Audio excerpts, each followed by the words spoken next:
सभी को नमस्ते।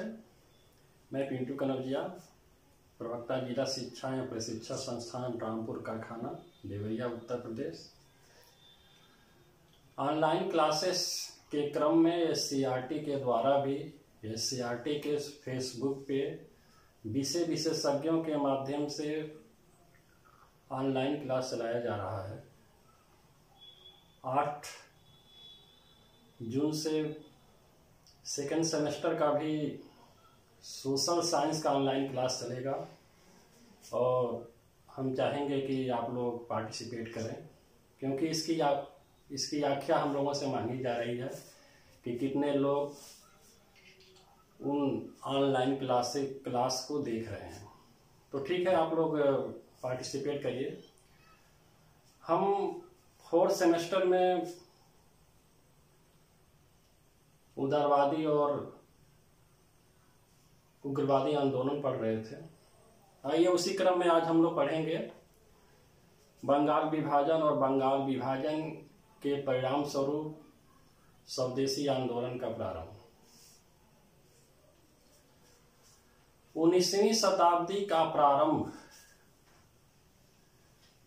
स्वदेशी आंदोलन से माना जाता है और यह आंदोलन भारतीय राष्ट्रीय आंदोलन को बहुत बल दिया था, अर्थात उसे बहुत प्रेरित किया था। आइए जानते हैं कि ये बंगाल विभाजन का क्या तात्पर्य है और इसका क्या प्रभाव पड़ा भारतीय राष्ट्रीय आंदोलन पे। तो आइए इस पर हम चर्चा करते हैं। बंगाल उस समय अर्थात 1905 तक भारत का सबसे बड़ा प्रांत था। 1903 ईस्वी में पूरे बंगाल का कर्जन के द्वारा यात्रा किया गया था। कर्जन को एहसास हुआ कि बंगाल पूरे भारत में राष्ट्रीय भावना को बढ़ाने में प्रबल भूमिका निभा रहा था। बंगाली राष्ट्रवादी भावना का तात्पर्य भारत में राष्ट्रवादी भावना से लगाया जाने लगा। तत्कालीन लेफ्टिनेंट गवर्नर, बंगाल का तत्कालीन लेफ्टिनेंट गवर्नर फ्रेजर ने भी कर्जन को सलाह दिया कि बंगाल का विभाजन करके बंगाल के शक्ति को कमजोर किया जाए। उस पर कर्जन सहमत हो गया और कर्जन 20 जुलाई 1905 को बंगाल विभाजन की घोषणा कर दिया। उसने जो कारण बताया, उस कारण में ये बताया कि बंगाल चूंकि बहुत बड़ा प्रांत है और बंगाल विभाजन का हमारा तात्पर्य बंगाल को बांट के बंगाल के प्रशासनिक व्यवस्था को दुरुस्त करना है। अर्थात एक बड़ा बंगाल, एक मतलब इतने बड़े प्रांत में एक गवर्नर के माध्यम से या एक सरकार के माध्यम से शासन व्यवस्था चला पाना बड़ा मुश्किल था, ऐसा कर्जन बताता है उस विभाजन के उद्देश्य, मतलब उद्देश्य के पीछे।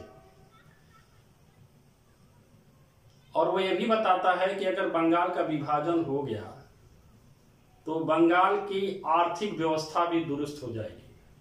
बंगाल में चाय, तेल के खादान और खनिज, विशेषकर लोहा और कोयला के खनन से रिलेटेड बहुत सुविधाएं हो जाएंगी। इस तरह की बात कर्जन कहा और इसी तरह की बात जो है कर्जन के प्रशासनिक अधिकारी भी करते हैं। जबकि वास्तविक उद्देश्य, बंगाल विभाजन के पीछे वास्तविक उद्देश्य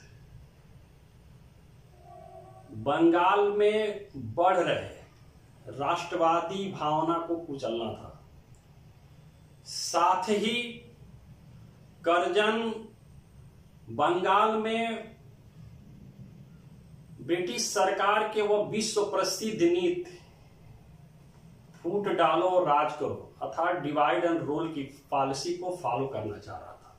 और बंगाल विभाजन में ये स्पष्टता दृष्टिगोचर होने लगा कि इसी उद्देश्य को ध्यान में रख के बंगाल का विभाजन किया गया। आइए थोड़ा हम देखते हैं कि बंगाल की स्थिति उस समय क्या थी। उस समय बंगाल में पूर्वी बंगाल, पश्चिमी बंगाल, बिहार और उड़ीसा सम्मिलित थे। असम को 1874 ईस्वी में ही बंगाल प्रांत से अलग एक स्वतंत्र प्रांत बना दिया गया था। विभाजन से पूर्व बंगाल एक बहुत बड़ा प्रांत था और यहां की जनसंख्या लगभग 8 करोड़ थी, जिसमें लगभग 1/3 जनसंख्या मुसलमानों की थी।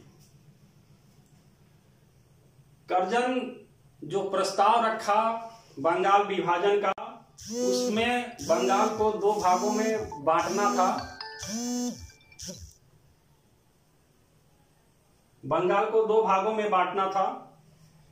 पूर्वी बंगाल में असम को भी इंक्लूड किया गया था और पूर्वी बंगाल को जो जिस पूर्वी बंगाल की बात आज हम करते हैं, जिसे बांग्लादेश के रूप में जानते हैं, उस तरह का मतलब कि एक विभाजन था। उसमें पूर्वी बंगाल और असम को इंक्लूड किया गया। यहां की कुल जनसंख्या 3.1 करोड़ थी। 3.1 करोड़ अर्थात 3 करोड़ 10 लाख की आबादी थी, जिसमें 180 लाख अर्थात 1 करोड़ 80 लाख मुसलमान थे। अर्थात इसमें देखिए आप कि इस 3.1 करोड़ की आबादी में आधे से ज्यादा मुसलमानों की संख्या थी। अर्थात कर्जन का यह उद्देश्य था कि पूर्वी बंगाल में मुसलमानों को बहुमत देना, यानी कि कैसे राज्य की कल्पना किया कि जिस राज्य में मुसलमान बहुसंख्यक हो जाए। अर्थात इसे हम सांप्रदायिक आधार पर विभाजन भी मान सकते हैं। दूसरा जो विभाजन हुआ था उसमें पश्चिमी बंगाल, बिहार और उड़ीसा, जैसा कि हम जानते हैं इलाहाबाद के संधि जब हम पढ़े थे तो उसमें बताए थे बंगाल, बिहार और उड़ीसा की दीवानी की बात हुई थी। अर्थात उसमें हम आपको स्पष्ट कर दिए थे कि उसमें बंगाल प्रांत में बंगाल, बिहार और उड़ीसा तीनों सम्मिलित थे। तो वही बात हम यहां भी कर रहे हैं।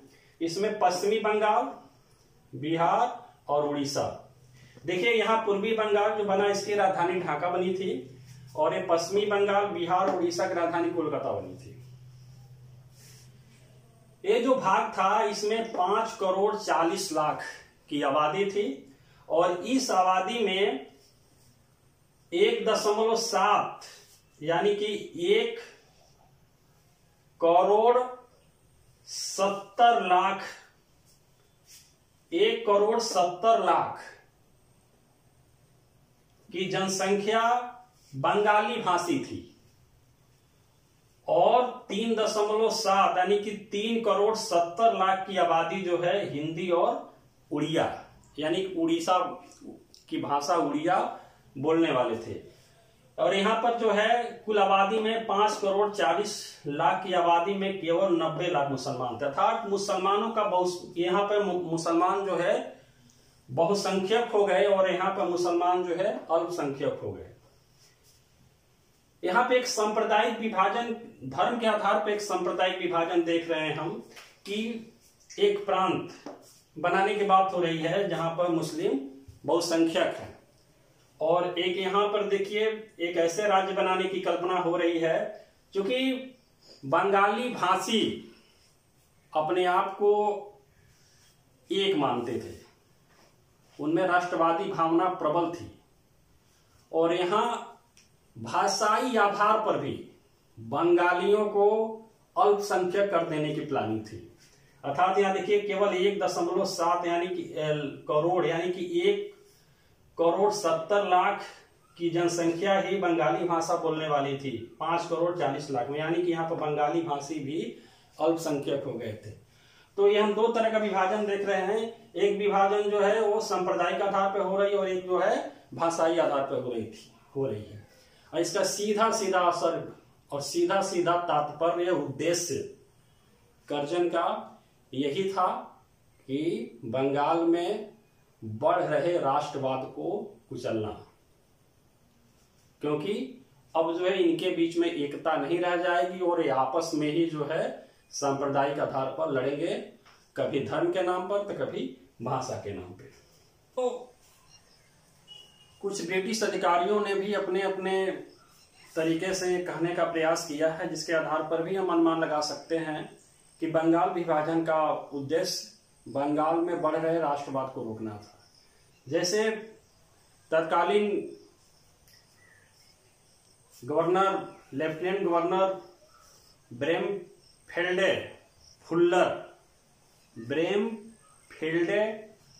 फुल्लर ने लिखा है, जो कि उस समय पूर्वी बंगाल का लेफ्टिनेंट गवर्नर था।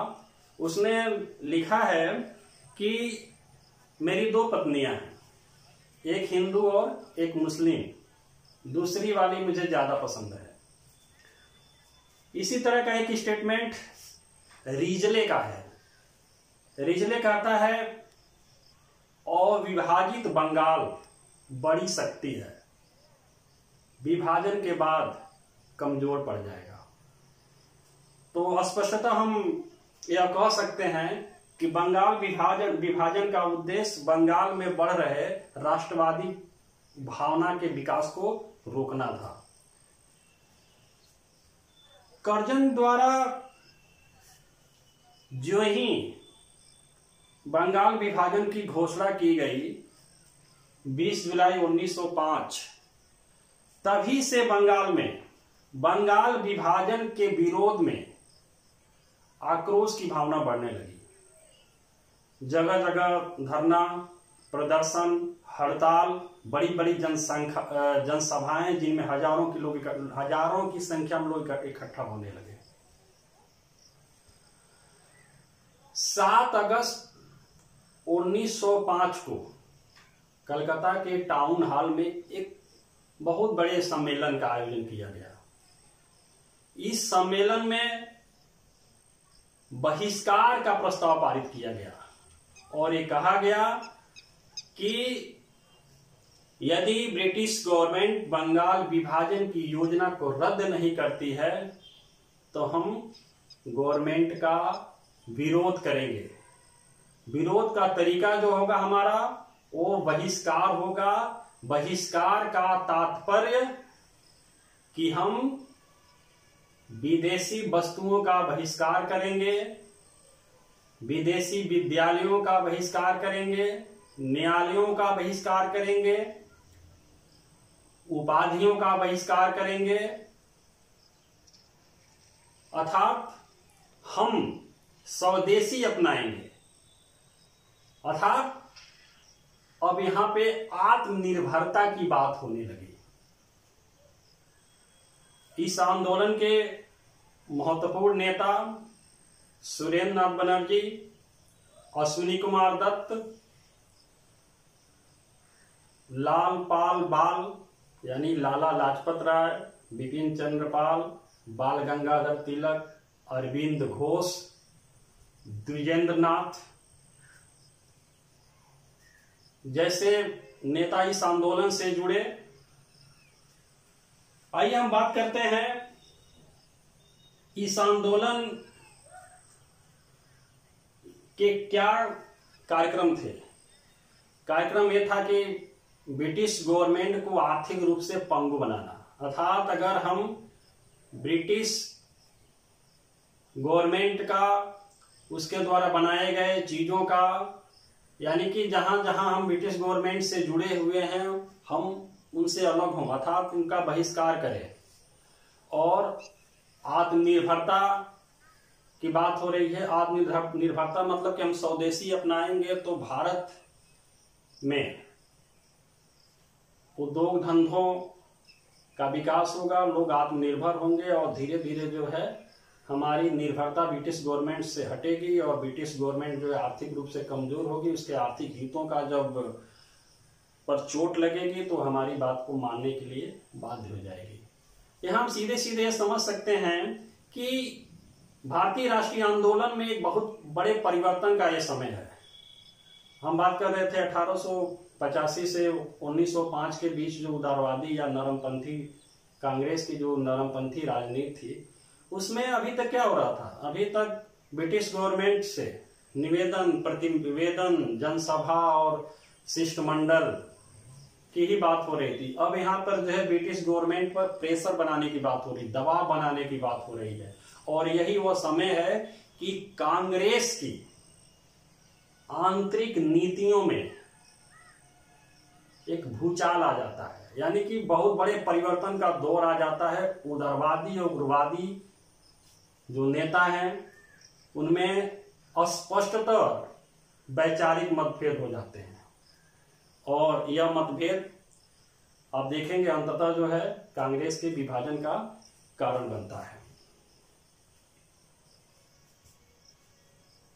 स्वदेशी आंदोलन का प्रारंभ हम देख लिए। कार्यक्रम के साथ साथ हम इसके विस्तार की भी बात करें तो आपको हम बता दें कि 1905 में कांग्रेस का जो बनारस का अधिवेशन हुआ, उस अधिवेशन की अध्यक्षता गोपाल कृष्ण गोखले किए थे। उस सम्मेलन में बहिष्कार के प्रस्ताव का अनुमोदन कर दिया गया और स्वदेशी अपनाने पर जोर दिया गया। लेकिन यहाँ पर उदारवादियों और उग्रवादियों में एक विवाद उत्पन्न हो जाता है, क्योंकि उग्रवादी ये चाहते हैं कि बहिष्कार और स्वदेशी का जो आंदोलन बंगाल से जुड़ा हुआ है, इसको केवल बंगाल तक सीमित न रख के यह एक ऐसा मौका है कि पूरे भारत में इसका विस्तार किया जाए ताकि ब्रिटिश गवर्नमेंट पर दबाव बनाया जा सके और भारत के लिए स्वशासन प्राप्त किया जा सके। इसके लिए उदारवादी नेता तैयार नहीं थे। किसी तरह जो है वहां विवाद शांत हो गया।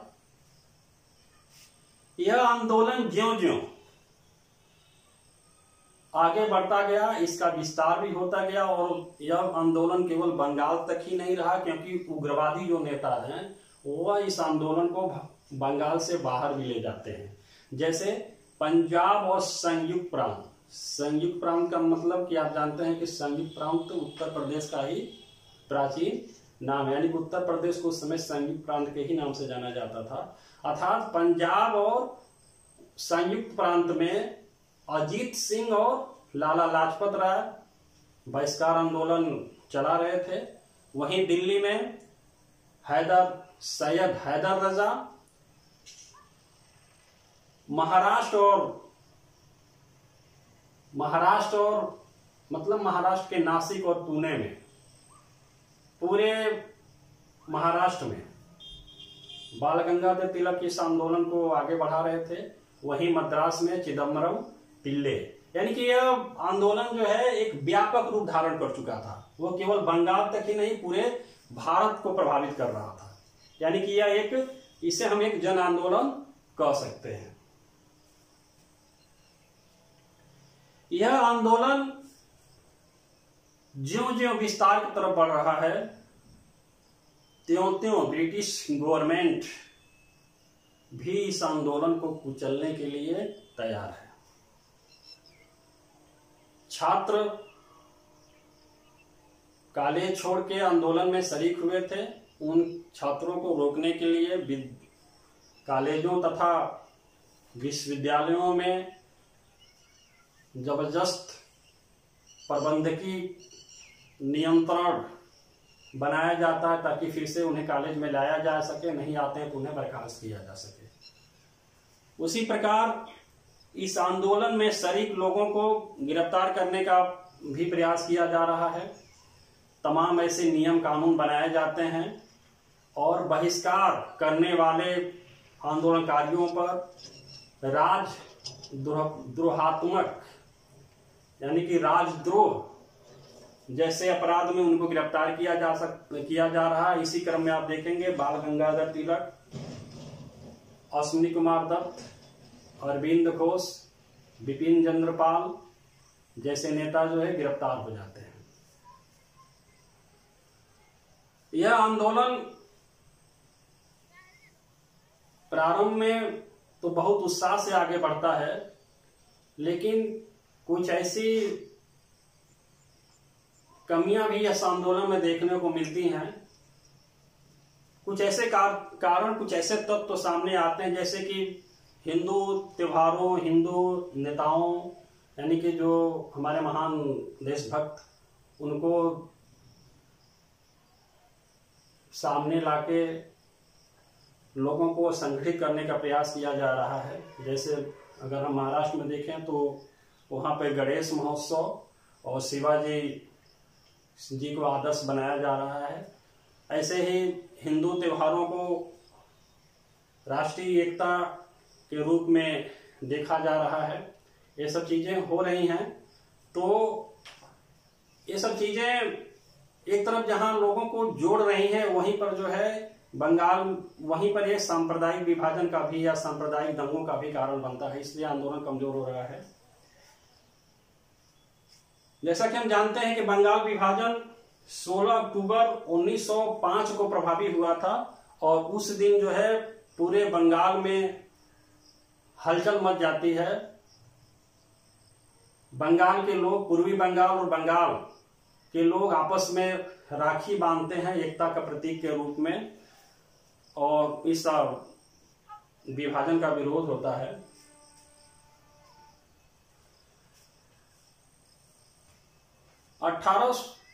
1908 के मध्य तक जाते जाते यह आंदोलन कमजोर पड़ने लगता है। इस आंदोलन का अंत हो जाता है। उसके पीछे तमाम कारण हैं, कई कारण हैं। पहला कारण तो अभी मैंने आपको बताया कि सांप्रदायिकता थी। अंग्रेज भी सांप्रदायिकता की आग में तेल डालने का काम करते हैं, यानी सांप्रदायिकता को भड़काने का प्रयास कर रहे हैं। इसी बीच आप देखेंगे 1906 ईस्वी में ब्रिटिश गवर्नमेंट के सपोर्ट से कांग्रेस के प्रतिक्रिया के रूप में मुस्लिम लीग की स्थापना की जा रही है। और इसी समय आप देखेंगे कि कांग्रेस में भी विभाजन हो जाता है। कांग्रेस के विभाजन के विषय में अगर हम बात करें तो उसका भी अपनी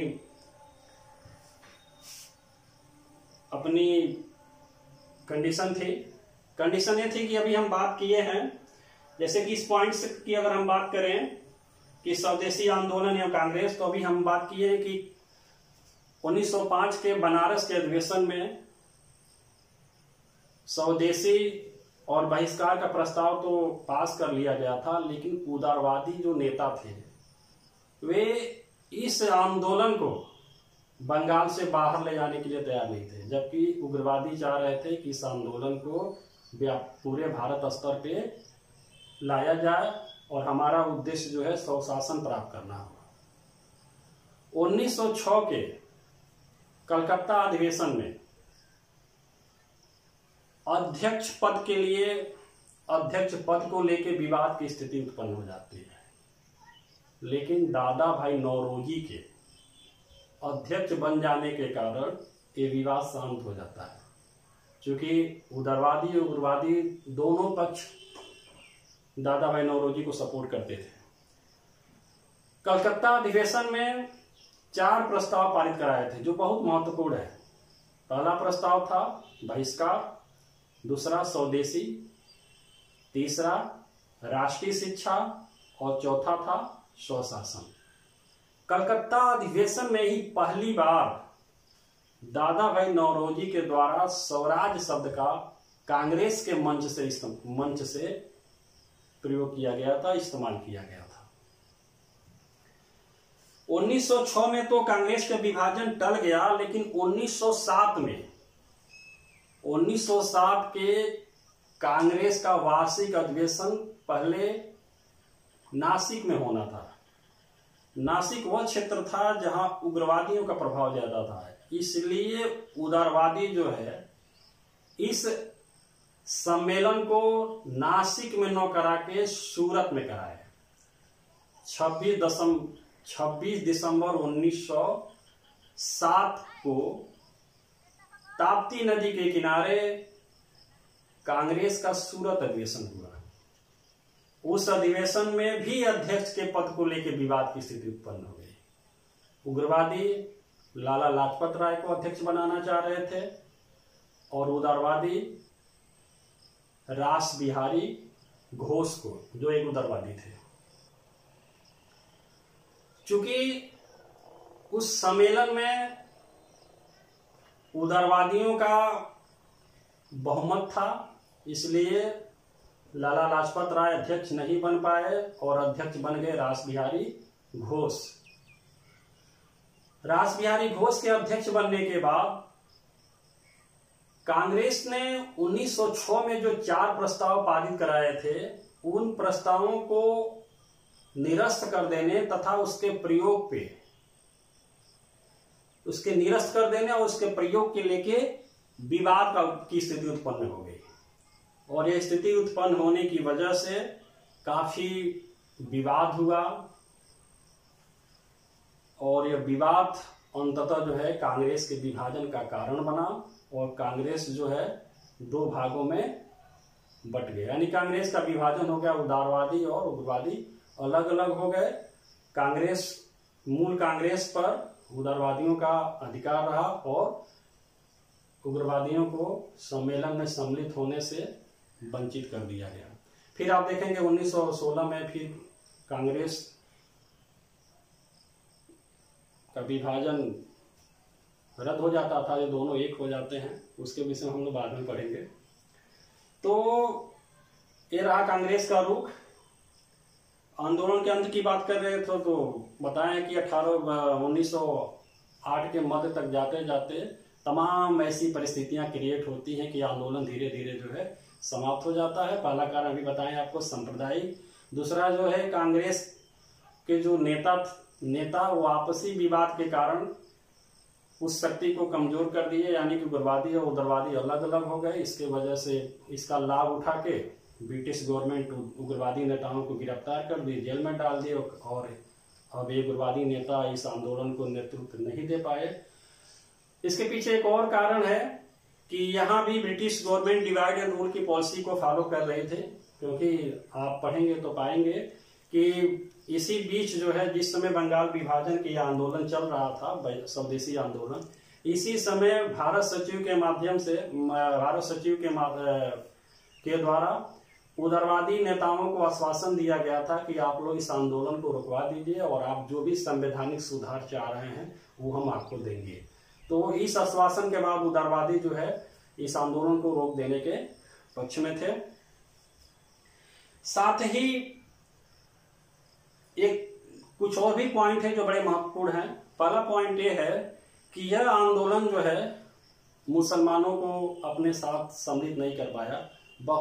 बहुसंख्यक मुसलमान इस आंदोलन से दूर ही रहे, कुछ ही मुसलमान इस आंदोलन से जुड़े रहे। दूसरी चीज कि यह आंदोलन जमींदारों को तो जोड़ा, लेकिन बहुसंख्यक किसान जो इस आंदोलन से जुड़ नहीं पाए और धीरे धीरे जो है यह आंदोलन, चूंकि जन आंदोलन की एक और विशेषता होती है कि किसी भी जन आंदोलन को बहुत लंबे समय तक नहीं चलाया जा सकता, उसमें ठहराव की आवश्यकता होती है। और ये चीज यही नहीं, आप बाद में सबने असहयोग आंदोलन, सबने अवज्ञा आंदोलन और भारत छोड़ो आंदोलन में भी देखेंगे कि ये आंदोलन में इस तरह की चीजें देखने को मिलेंगी कि किसी भी जन आंदोलन को बहुत लंबे समय तक नहीं चलाया जा सकता है, उसमें शक्ति का पुनः संचार के लिए विराम की आवश्यकता पड़ती है। आइए हम इसमें एक पॉइंट पर और चर्चा करें कि इस आंदोलन का सामाजिक आधार क्या रहा। 1885 से 1905 के बीच में जो उदारवादी आंदोलन का युग था, उसमें हमने देखा कि उसमें उच्च वर्ग या मध्यम वर्ग के लोग ही सम्मिलित थे। उसमें भी जो बहुत ज्यादा पढ़े लिखे और राजनीति से इंटरेस्ट ले रहे थे, ऐसे ही लोग जुड़े हुए थे। यानी कि सामाजिक दायरा उस इस आंदोलन या भारत में राष्ट्रीय आंदोलन का सामाजिक दायरा जो है बहुत सीमित था। यहाँ पर वो दायरा काफी बढ़ जाता है। अब यहाँ पर न केवल उच्च वर्ग, मध्यम वर्ग, मध्यम उच्च वर्ग, मध्यम निम्न वर्ग ये तो जुड़ते ही हैं, साथ ही जो है पहली बार जो है छात्र खुल के इस आंदोलन में शरीक हो रहे हैं और बहुत महत्वपूर्ण भूमिका निभा रहे हैं। छात्र जो है इस आंदोलन के प्रचार प्रसार, बहिष्कार और स्वदेशी और साथ ही जो है विदेशी वस्तुओं के बिकने के स्थल यानी उन दुकानों पर धरना दे रहे हैं। तो इस प्रकार यहाँ छात्र जुड़ रहे हैं इस आंदोलन से। एक और बहुत बड़ी खासियत ये है, इस आंदोलन में पहली बार महिलाएं, अब तक महिलाएं घर की चारदीवारी में कैद थी, ये पहली बार ये ऐसा मौका आया कि महिलाएं चारदीवारी से बाहर निकल के इस आंदोलन में शरीक हो रही हैं और जबरदस्त अपनी भूमिका निभा रही हैं। मजदूर वर्ग भी जुड़ता है, यानी कि शहर के निम्न वर्गीय मजदूर वर्ग भी इस आंदोलन से जुड़ रहा है, क्योंकि हम इस आंदोलन में देखेंगे कि बार बार जगह जगह जैसे कि ट्राम, जूट मिल, रेलवे में हड़तालें हो रही हैं बंगाल में स्वदेशी आंदोलन में, यानी कि मजदूर वर्ग भी इस आंदोलन में शरीक हो रहा है। अर्थात इस आंदोलन का जो सामाजिक आधार है वह बढ़ रहा है।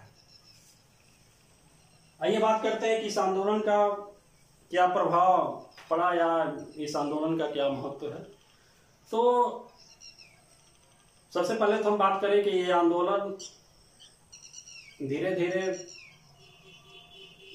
1908 के मध्य तक जाते जाते अपने उद्देश्य को नहीं प्राप्त कर पाता है। उसका उद्देश्य होता है कि बंगाल विभाजन को रद्द करा दिया जाए और यथास्थिति बना दिया जाए जो पहले था, लेकिन ऐसा नहीं हो पाता है। लेकिन फिर भी इस आंदोलन को हम असफल नहीं मान सकते, क्योंकि हम जानते हैं कि यह आंदोलन न केवल राजनीतिक बल्कि सामाजिक, सांस्कृतिक, आर्थिक क्षेत्र को भी अपने आप में समेटा था। यही वो समय है कि जब बंगाल में रविन्द्रनाथ टैगोर, रजनीकांत, द्विजेंद्रनाथ जैसे साहित्यकार अपने साहित्य के माध्यम से जनता को मोटिवेट करने का, प्रेरित करने का काम करते हैं। इसी समय रविन्द्रनाथ टैगोर ने अमार सोनार बांग्ला नामक कविता की रचना की, जो कि आप जानते हैं कि वर्तमान में अब बांग्लादेश का राष्ट्र गान है, जो 1971 में अपना लिया गया था। इसी समय Bengal national college, Bengal chemistry faculty, Bengal Shiksha Parishad, यानी तमाम ऐसे गतिविधियां, ऐसे उद्योग लगाए जा रहे हैं जिसका सीधा सीधा तात्पर्य यह था कि भारत जो है अब आत्मनिर्भर होने की दिशा में आगे बढ़ रहा था। इसी चीज को आगे जो है आप, अर्थात बंगाल विभाजन के समय जो भी कार्यक्रम अपनाए गए, जो भी नीतियां अपनाई जा रही हैं, ये नीतियां यहां पर भले शैशवावस्था में थी, लेकिन यही बाद में जो है पौड़ होती हैं। और आप देखेंगे असहयोग आंदोलन, सविनय अवज्ञा आंदोलन, भारत छोड़ो आंदोलन में अपनी परिपक्वता को प्राप्त करती है और भारत में राष्ट्रवाद तेजी से बढ़ता है और अंततः भारत स्वतंत्रता की तरफ भी बढ़ता है। अर्थात यही नीतियां, जैसे आप असहयोग आंदोलन में देखेंगे कि ये सारी चीजें आ रही हैं कि गवर्नमेंट बहिष्कार, स्वदेशी, यानी कि ये चीजें यहाँ पर प्रयोग की जा रही है और बाद में वो आगे जाके सफल हो रही हैं। अर्थात भारत में राष्ट्रवादी भावना के विकास में, भारतीय राष्ट्रीय आंदोलन को प्रेरित करने में, एक दिशा देने में, संगठित करने में यह आंदोलन महत्वपूर्ण भूमिका निभाया। तो इस प्रकार जो है हम इस तरह से हम बंगाल विभाजन एवं स्वदेशी आंदोलन को देख सकते हैं इसमें जो है आपके परीक्षा के दृष्टिकोण से कुछ चीजें महत्वपूर्ण हैं। सबसे पहली महत्वपूर्ण बात यह है कि आपसे पूछा जा सकता है कि बंगाल विभाजन के समय भारत का गवर्नर जनरल कौन था। तो सीधे सीधे आप बताएंगे करजन। समय पूछा जा सकता है कि कब ये घोषणा की गई। तो 3 डेट याद रखिएगा। 20 जुलाई 1905 घोषणा की तिथि है। बहिष्कार आंदोलन स्वदेशी आंदोलन के प्रारंभ की तिथि पूछे तो 7 अगस्त 20 जुलाई यहाँ 1905 होगा और 7 अगस्त 1905, यानी कि इस दिन जो है स्वदेशी आंदोलन अर्थात बहिष्कार आंदोलन की शुरुआत हो रही है। 16 अक्टूबर को यह जो घोषणा हुई थी यह प्रभावी हो जाता है। ये चीज आप याद रखिएगा। एक प्रश्न हमेशा पूछता है और विकल्प ऑब्जेक्टिव तमाम परीक्षाओं में, केवल आपके नहीं और भी उच्च स्तरीय परीक्षाओं में भी ये बहुत बार प्रश्न पूछा है कि बंगाल विभाजन का वास्तविक कारण क्या था। तो वास्तविक कारण में आप ये लिखेंगे कि ये बताएंगे कि बंगाल में राष्ट्रवादी भावना के विकास को रोकना, अर्थात यह जो उसमें सांप्रदायिकता की अगर बात आती है तो उसको भी आप लिखेंगे। तो इसमें हम यहाँ पे आज 3 चीजों पर चर्चा कर लिए हैं। बंगाल विभाजन और स्वदेशी,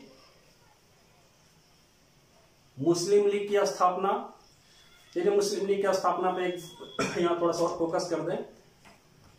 1 अक्टूबर 1906 ईस्वी को आगा खां के नेतृत्व में एक मुस्लिम शिष्टमंडल शिमला में लॉर्ड मिंटो से मिला था। लॉर्ड मिंटो उस समय गवर्नर जनरल था। क्योंकि 1905 में ही करजन चला जाता है, फिर उसके बाद मिंटो आता है। तो मिंटो के साथ वह शिष्टमंडल बात करता है, क्योंकि ऐसे मौके की तलाश में ब्रिटिश गवर्नमेंट खुद ही थी कि मुझे कुछ ऐसा मौका मिले। और वो कहीं न कहीं उनसे मिंटो से प्रेरित होके बंगाल में ढाका के नवाब सलीमुल्लाह खां के नेतृत्व में अध्यक्षता में मुस्लिम लीग की स्थापना की जा रही 1906 ईस्वी में। और मुस्लिम लीग के प्रथम अध्यक्ष बकारुल मुल्क मुश्ताक अली प्रथम अध्यक्ष हैं। बाद में जो है 1908 से जो है आगा खां इसके अध्यक्ष बन जाते हैं। और उसके बाद जो है आप देखेंगे मुस्लिम लीग की गतिविधियां, कार्य, इस पर हम लोग बीच बीच में चर्चा करते रहेंगे। तो 3 चीजों पर चर्चा होगी। बंगाल विभाजन, स्वदेशी आंदोलन, मुस्लिम लीग की स्थापना 1906 और 1907 कांग्रेस का विभाजन। कांग्रेस का विभाजन क्यों हुआ तो आप जानते हैं कि कांग्रेस की नीतियां, अध्यक्ष पद को लेके विवाद और ये जो 4 प्रस्ताव थे, बहिष्कार, स्वदेशी, राष्ट्रीय शिक्षा और स्वशासन, इसको ये पारित कराना चाह रहे थे। लेकिन ये उदारवादी जो है इसको निष्क्रिय कर देना चाह रहे थे। ये कारण था। जगह क्या था? सूरत में 26 दिसंबर 1907। अध्यक्ष उग्रवादी लाला लाजपत राय को अध्यक्ष बनाना चाह रहे थे और उदारवादी रास बिहारी घोष को अध्यक्ष बनाए। अंततः रास बिहारी घोष ही अध्यक्ष बने। अगर आपसे पूछा जाए कि 1907 के कांग्रेस विभाजन के समय भारतीय राष्ट्रीय कांग्रेस का अध्यक्ष कौन था, तो आप रास बिहारी घोष बनाए, कोई बताइए। इस प्रकार आज हम लोग 3 महत्वपूर्ण बिंदुओं पर चर्चा किए हैं। पहला, बंगाल विभाजन,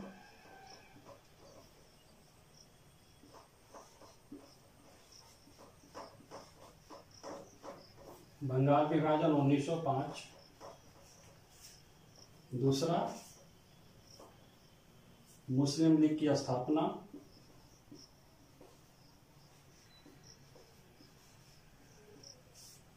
(1906) और तीसरी महत्वपूर्ण बात थी सूरत में कांग्रेस का विभाजन।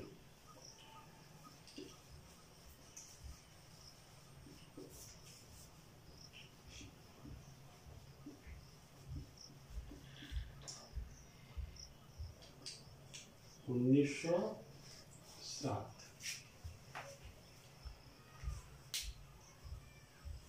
मुझे विश्वास है कि आपको आज का वीडियो पसंद आया होगा और बाकी जो आपके परीक्षा के दृष्टिकोण से महत्वपूर्ण चीज़ें हैं मैंने आपको बता दिया है। फिर भी अगर आपको ना समझ में आए तो आप कमेंट करके, या अगर आपको थ्योरिकल अच्छे से और समझना हो तो आप मुझसे फ़ोन पे बात करके अपने कॉन्सेप्ट को क्लियर कर सकते हैं। यानी कि आप हमारे पास फ़ोन कर सकते हैं, मैं आपको विधिवत जो है इन चीज़ों को समझा दूंगा। ठीक है, धन्यवाद।